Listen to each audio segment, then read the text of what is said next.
Hey there, everybody, Hey, welcome back to 100-Bit Comms. where we're playing a very, very emotional game. Which, sad to say, will ruin with our commentary, but Yeah, whatever. I don't care. it's fine. Screw this game. We're here to play games we want. And games Right. we like. Santa Monica? No, this isn't God of War. I was totally gonna say that. Oh my god. This is not God of War. This is That Game Company. Which one? That Game Company. Where? You don't remember? No. They're out in that part of the country. What about, this one over here? Nah. No, that was not cool. No, that's this part of the country. Oh. There's That Game Company. What about that one over there? This game company does not make any good games. I'm talking about that one over there. That one? No, there. The one over there. When? What's happening when is now. Oh, Ow. right. The game. The game we are playing today is Journey. We're going to start a new journey today. Yeah, that totally doesn't remind me of what is it? Like a Final Fantasy scene where it's just like the swords are wavering, or just blowing in the wind. Now, I'm curious. I remember I just disregarded this game when it was talked about, but once I saw reviews coming out for it and people talking about it, I was pretty interested, but I didn't get to play it until later on in 2013. You? What about when you were? I knew it existed, and then I couldn't. Wasn't much attention brought to it? No. Well, I mean, like, for me, I didn't really care because it was a PS3 exclusive, and at the time, I was like, you know what, Xbox FTW? Am I right? Am I right, everyone? No? Whatever. Anyways. Yeah, What am I saying? It's a bad climate to bring that. Yeah, I own a Wii U for crying out loud. The thing is a dying breed.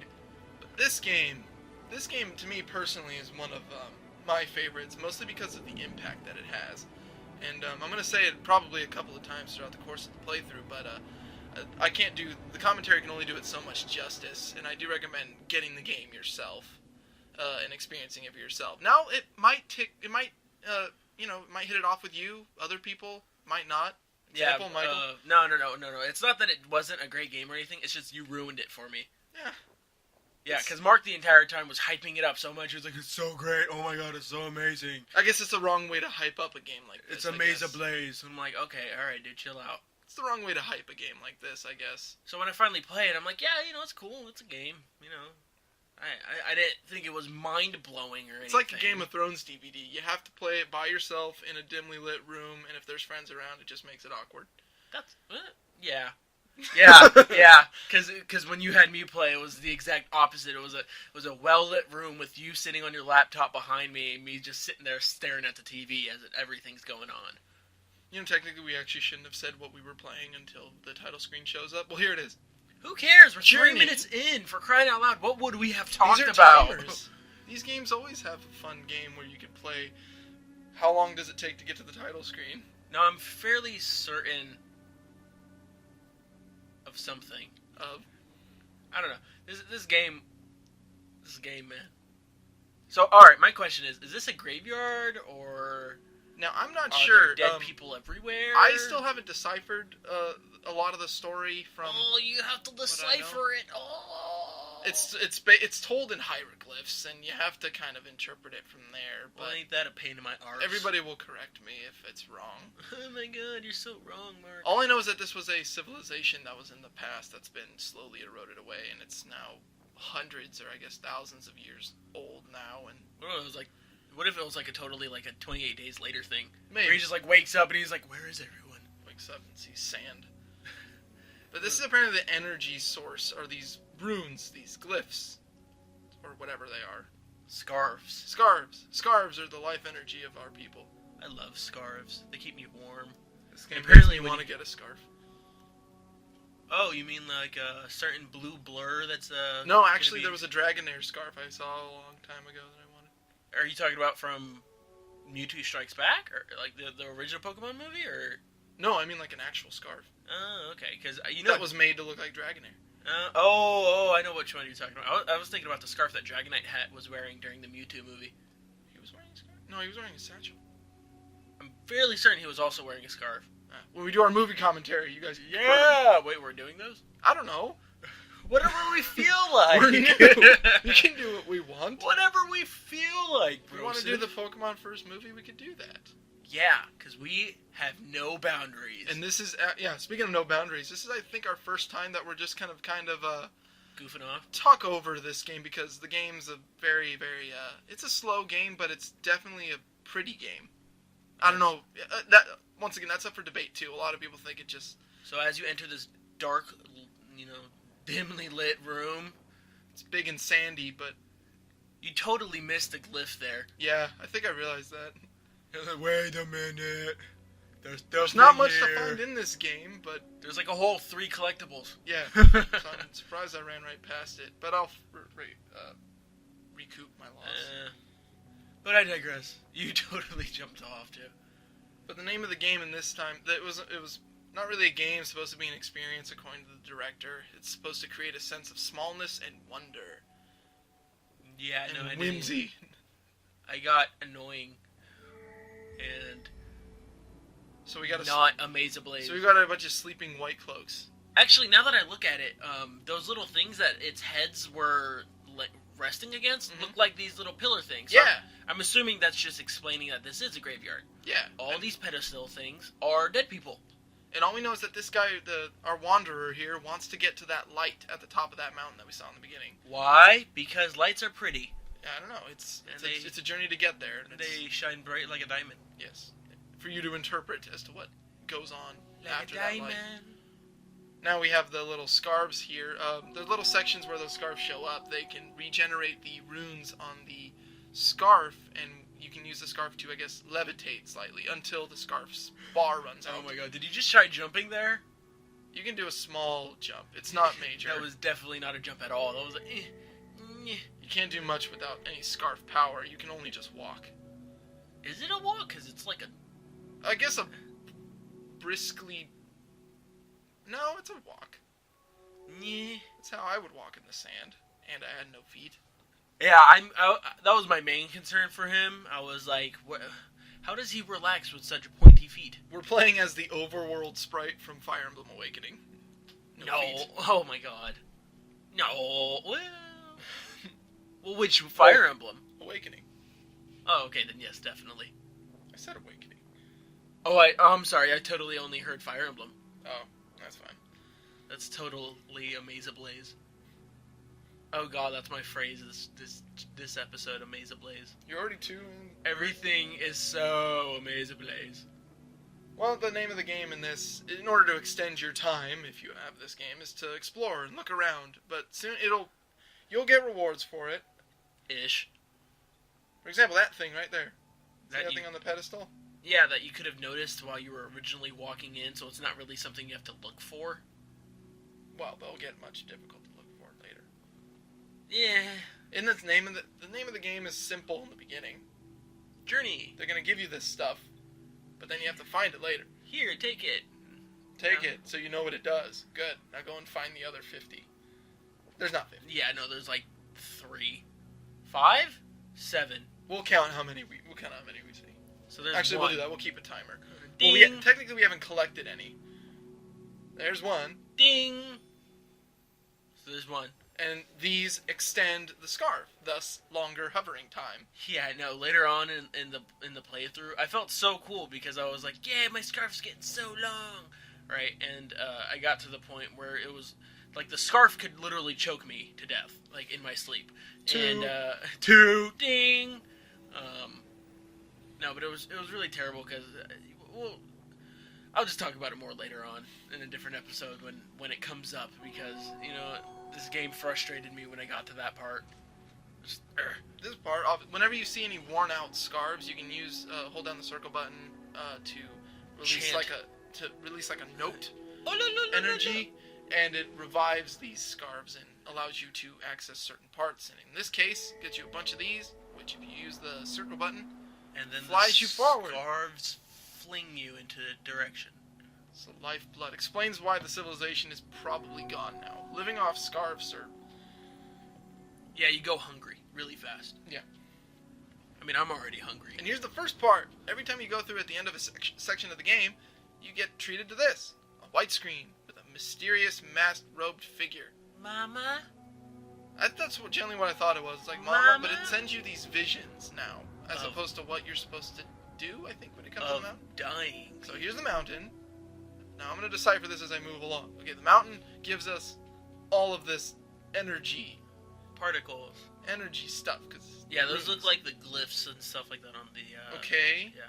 Birds. So I'm assuming it creates life. And plants. Thus, a culture could live here. Oh my god, amazing craze. The people can live here and work and farm and live under the energy and make scarves. Yay.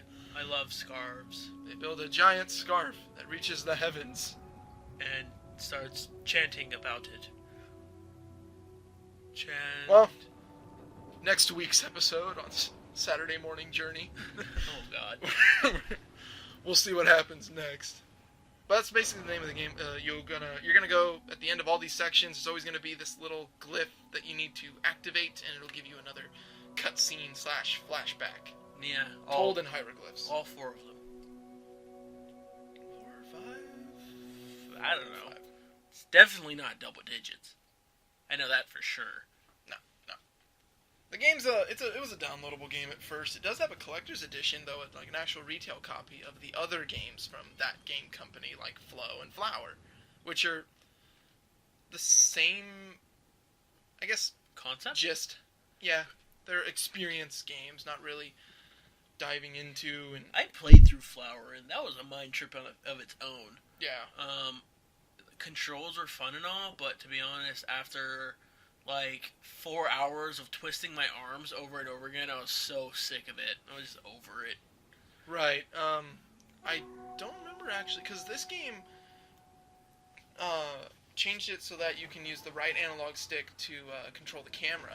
But there was a time that they was trying to advertise to me in the beginning that you would change the camera by tilting using the 6-axis on the PlayStation 3 controller. Yeah, it really emphasizes the use of Flower, I believe, was mandatory. Yeah, auto mandatory. If I'm correct, you don't even use buttons in Flower.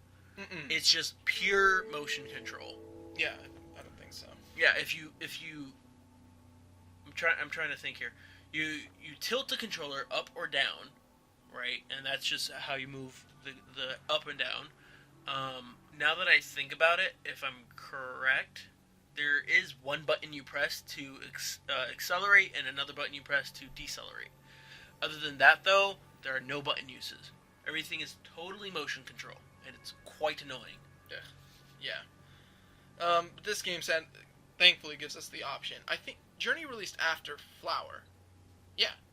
Fairly certain. Yeah, it did. So this one, I guess, maybe heard the complaints or dodged a bullet. I don't know. Got an update. I don't know. Did you feel more involved with the 6-axis? I felt more annoyed. Okay. I wouldn't say. I guess that's involved. Yeah, in a level, on a level, somewhere involved. At this part in the game, there's big sections of the worn-out rugs which you use to activate to build a bridge of scarves to the next objective. However, being a big wide open area, there are places to explore to get power-ups. If you can see off in the distance over there, right behind the sand waterfall, is another one.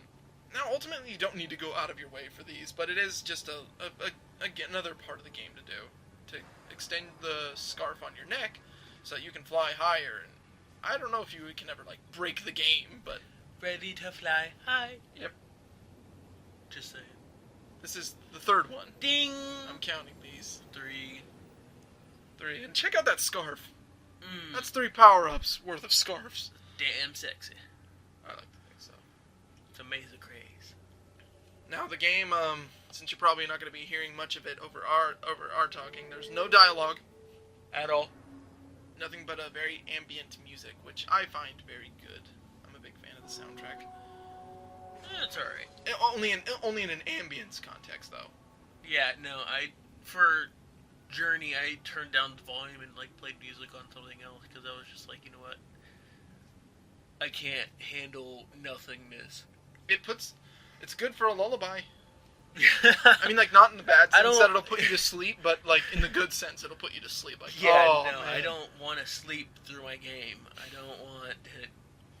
And I've done that a few times where I pass out with the controller in my hand, and like just from exhaustion of playing the same game, specifically like Final Fantasy and stuff, for like 10 hours straight. Just saying, it does happen, but this is not a game that I want to be falling asleep for. Yeah, it can sneak up on you every once in a while. I played this game a couple of times late in the night, and I remember getting a little dozing off a little bit. A little dozy. A little dozy. Did we extend our rug a little bit? No. The only thing I don't like about this part is that... Hey, there's another one up there. Yeah, the rug segments, I can't tell which are the ones that just spawn those to get you to fly a little bit higher to probably reach these, and which ones are actually necessary to extend the bridge. Because right now I still have only one section of the bridge completed, but I think that next section is going to be my next step. I can never tell. Their lengths were different, and I believe their lengths do matter. Never know. No damage in this game, by the way. Well, not until later. Hacks. Not until later. You can't take any damage. No, it's a giant sandbox. It's like playing in a pillow. Really dirty, annoying pillow. We ran into something hard. Right, I think just structures, I guess. What is it, anyways? I mean, the first thing I thought of when I saw it was like some sort of mechanical beast. Just saying. I'm not sure. I don't know. I think the game's up to a lot of interpretation. I don't think the developers know. Yeah, I think they did concept art for the Wanderer, and then built the thing around it, and they went, "What does it do? We don't know. Just let them do it." What kind of unlockables do you get for like beating the game and stuff? None that I know of, actually. Don't you get like the concept art? Because I'm fairly certain that's what I've seen. I know the collector's edition. I mean, the complete edition has that, like, a separate part of the disc. Oh, that's why I've seen. You can access them for Journey, for Flower, and for Flow. But there was nothing really unlockable. The only thing this game does is make your scarf bigger. Play the credits, and then